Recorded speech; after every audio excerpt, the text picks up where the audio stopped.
اعوذ باللہ من الشیطان الرجیم بسم اللہ الرحمن الرحیم۔ السلام علیکم ورحمۃ اللہ وبرکاتہ۔ امید ہے کہ آپ سب خیریت سے ہوں گے۔ میں اپنی ویڈیو کا آغاز کرتی ہوں خدا تعالیٰ کے بابرکت نام سے جو بے حد مہربان اور بار بار رحم کرنے والا ہے۔ اے پروردگار عالم، ہم سب کے تمام معاملات میں آسانیاں پیدا کر اور آنے والا ہر دن ہمارے حق میں بہتر اور بابرکت ہو، آمین یا رب العالمین۔ اس کے بعد میں اللہ تعالیٰ کے محبوب اور ہمارے پیارے نبی صلی اللہ علیہ وآلہ وسلم کی شان میں کہتی ہوں کہ زبان وہ مومن کی ہو نہیں سکتی خدا کا ذکر کرے اور ذکر مصطفیٰ نہ کرے۔ ناظرین، میرا آج کا ویڈیو بہت ہی علمی اور معلوماتی ویڈیو ہے۔ اس میں آپ اپنے بچوں کو ساتھ لے کر بیٹھا کریں تاکہ وہ بھی ان سب حالات سے آگاہ ہو سکیں۔ قرآن مجید فرقان حمید میں ایک سورت کاف ہے۔ اس واقعہ کا ذکر سورت کاف میں کیا گیا ہے، اس لیے آج میں آپ کو اصحاب کاف کے واقعہ کے بارے میں انٹروڈیوس کرواؤں گی، وہ لوگ جو 300 سال بعد زندہ ہو گئے۔ تو ناظرین، آئیے سنیے۔ اللہ تعالیٰ جو ہم سب کا خالق حقیقی اور پوری کائنات کا مالک ہے، اس کے حکم کے مطابق 300 سال غار میں سونے والے اصحاب کاف کون تھے؟ جب حضرت عیسیٰ علیہ السلام کو آسمان کی طرف اٹھا لیا گیا تو اس کے بعد عیسائیوں کا حال نہایت خراب ہو گیا۔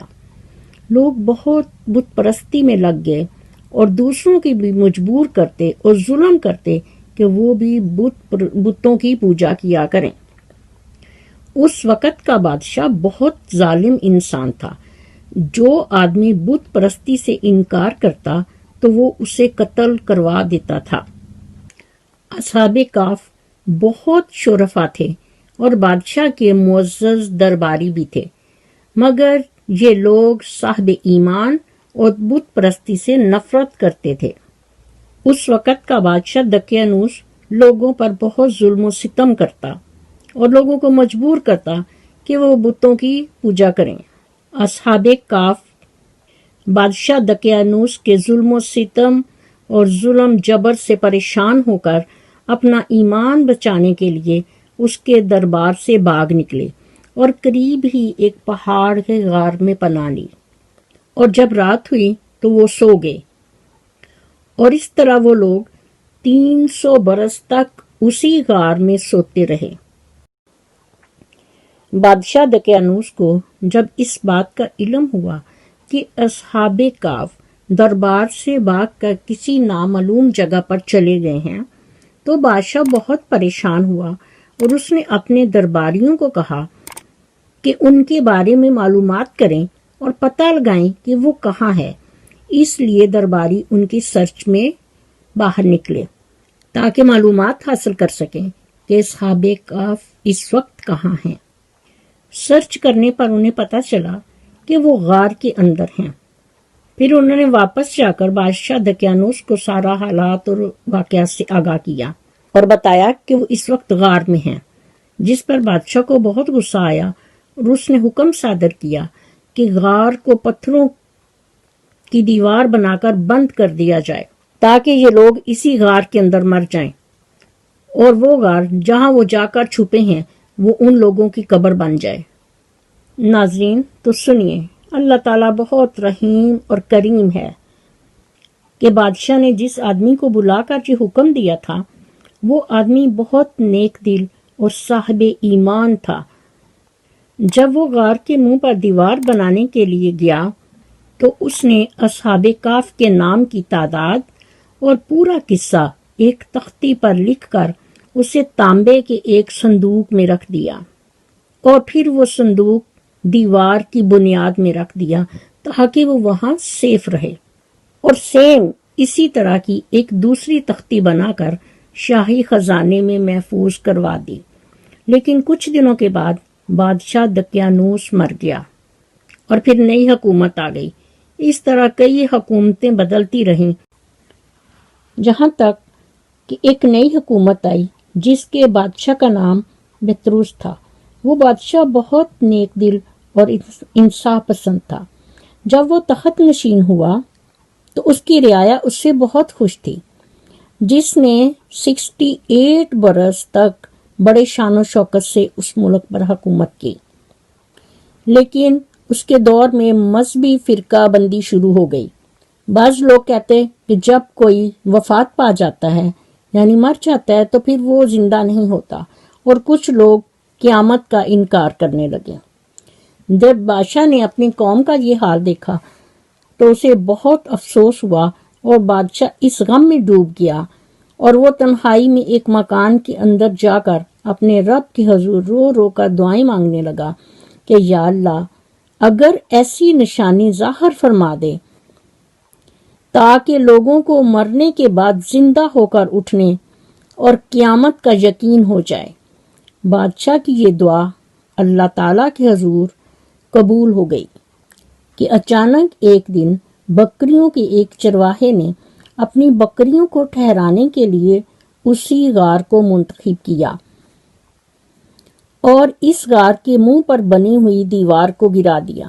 جو ہی دیوار اس نے گرائی تو لوگوں پر ایک خوف سا طاری ہو گیا کہ دیوار گرانے والے خوف کے مارے وہاں سے بھاگ نکلے، اور اصحاب کہف اللہ کے حکم سے اپنی نیند سے بیدار ہو کر اٹھ بیٹھے اور ایک دوسرے کو دیکھتے ہوئے سلام اور کلام میں مشغول ہو گئے اور عبادت کر لی۔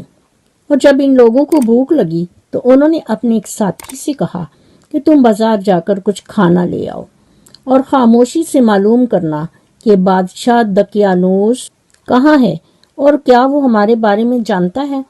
یہ لوگ غار سے نکل کر بازار چلے گئے اور یہ دیکھ کر حیران ہو گئے کہ شہر میں ہر طرف اسلام کا بول بالا ہے، اور جو لوگ علانیہ طور پر حضرت عیسیٰ علیہ السلام کا کلمہ پڑھ رہے ہیں، تو لوگ یہ منظر دیکھ کر حیران ہو گئے کہ یا اللہ، یہ کیا ماجرا ہے کہ جس شہر میں تو وہ ایمان اور اسلام کا نام لینا بھی جرم سمجھتے تھے، تو پھر یہ انقلاب کیسے آیا۔ ناظرین، پھر وہ اصحاب کہف کا آدمی جب ایک نان بائی کی دکان پر کھانا لینے گیا تو اس نے بادشاہ دقیانوس کے وقت کا 1 روپیہ نکال کر دیا، جس کا چلن بند ہو چکا تھا کیونکہ کرنسی بدل چکی تھی، جس پر دکاندار کو شک ہوا کہ شاید اس آدمی کو کوئی پرانا خزانہ مل گیا ہے۔ چنانچہ دکاندار نے شک کی بنیاد پر اسے پکڑ کر حکام کے حوالے کر دیا، جس پر حکام بالا نے اس سے خزانہ کے بارے میں پوچھ گچھ کی اور کہا، بتاؤ یہ خزانہ کہاں ہے؟ جس پر ملیحہ نے کہا، ہمارے پاس کوئی خزانہ نہیں، یہ ہمارا روپیہ ہے۔ حکام نے کہا، ہم کس طرح مان لیں کہ یہ روپیہ تمہارا ہے؟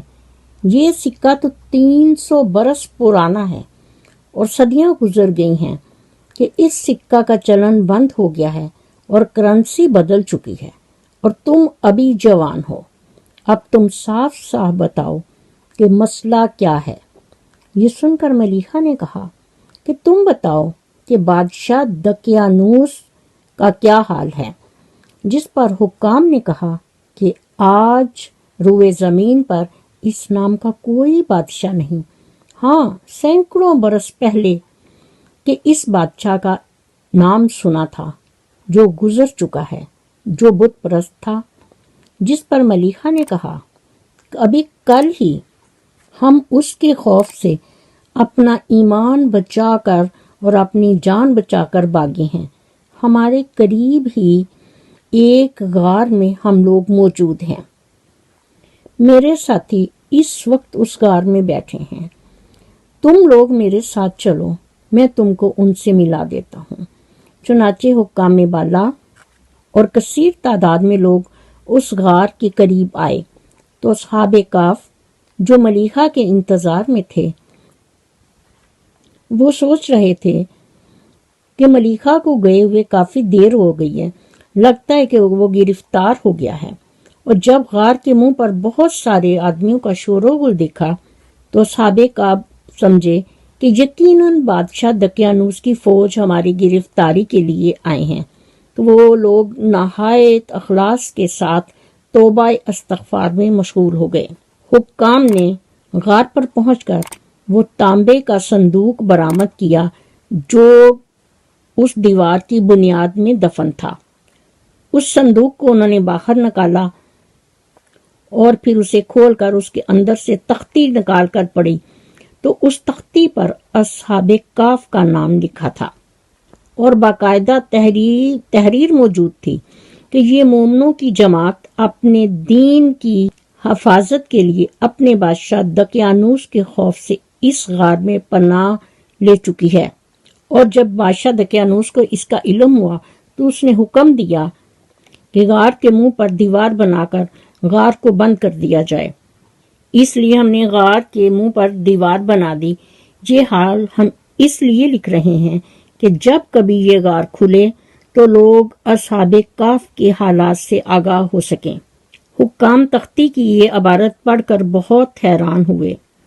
انہوں نے اسی وقت حکومت وقت کے اس بادشاہ کو اس واقعہ کی اطلاع دی تو بادشاہ فوراً اپنے درباریوں کے ساتھ اس غار پر پہنچا تو اصحاب کہف نے غار سے نکل کر بادشاہ سلامت سے ملاقات کی اور اپنی ساری کہانی بیان کی تو بادشاہ سجدے میں گر کر اپنے رب کا شکر ادا کرنے لگا کہ میری دعا اللہ تعالیٰ کے بارگاہ میں قبول ہو گئی اور اللہ تعالیٰ نے اپنے خاص فضل و کرم سے ایسی نشانی ظاہر کر دی جس سے موت کے بعد زندہ ہو کر اٹھنے کا ہر آدمی کو یقین ہو گیا۔ اور اصحاب کہف بادشاہ کو دعائیں دینے لگے کہ اللہ تعالیٰ تمہاری بادشاہت کی حفاظت فرمائے، اور اب ہم تمہیں اللہ تعالیٰ کے سپرد کرتے ہیں۔ پھر اصحاب کہف نے سلام علیکم کہا اور غار کے اندر چلے گئے اور سو گئے۔ پھر اسی حالت میں اللہ تعالیٰ نے ان لوگوں کو وفات دے دی۔ پھر اس بادشاہ نے لکڑی کا صندوق بنوا کر اصحاب کہف کی مقدس لاشوں کو اس میں رکھ دیا، اور اللہ تعالیٰ نے اصحاب کہف کا ایسا رعب لوگوں کے دلوں پر پیدا کر دیا کہ کسی کی مجال نہیں کہ غار کے منہ تک جا سکے، اور اس طرح اصحاب کہف کی لاشوں کی حفاظت کا اللہ تعالیٰ نے سامان پیدا کر دیا۔ پھر بادشاہ نے غار کے منہ پر ایک مسجد بنوا دی اور سالانہ ایک دن مقرر کر دیا کہ تمام شہر والے اس دن عید کی طرح اس کی زیارت کے لیے آیا کریں گے۔ یہ ہے اصحاب کہف کا سچا اور مکمل واقعہ۔ اس کے ساتھ ہی میں اپنی ویڈیو کا اختتام کرتی ہوں۔ میرا خلوص، میری دعائیں اور نیک تمنائیں ہمیشہ آپ کے ساتھ ہیں۔ ناظرین، اگر آپ میرا ویڈیو پہلی دفعہ دیکھ رہے ہیں تو میرے چینل کو سبسکرائب کیجئے اور شیئر کیجئے، اور ساتھ ہی بیل آئیکن کو پریس کرنا نہ بھولیں، اور کمنٹ باکس میں اپنا فیڈ بیک ضرور دیجئے۔ دعاؤں میں یاد رکھیں۔ اللہ حافظ۔ پاکستان زندہ باد۔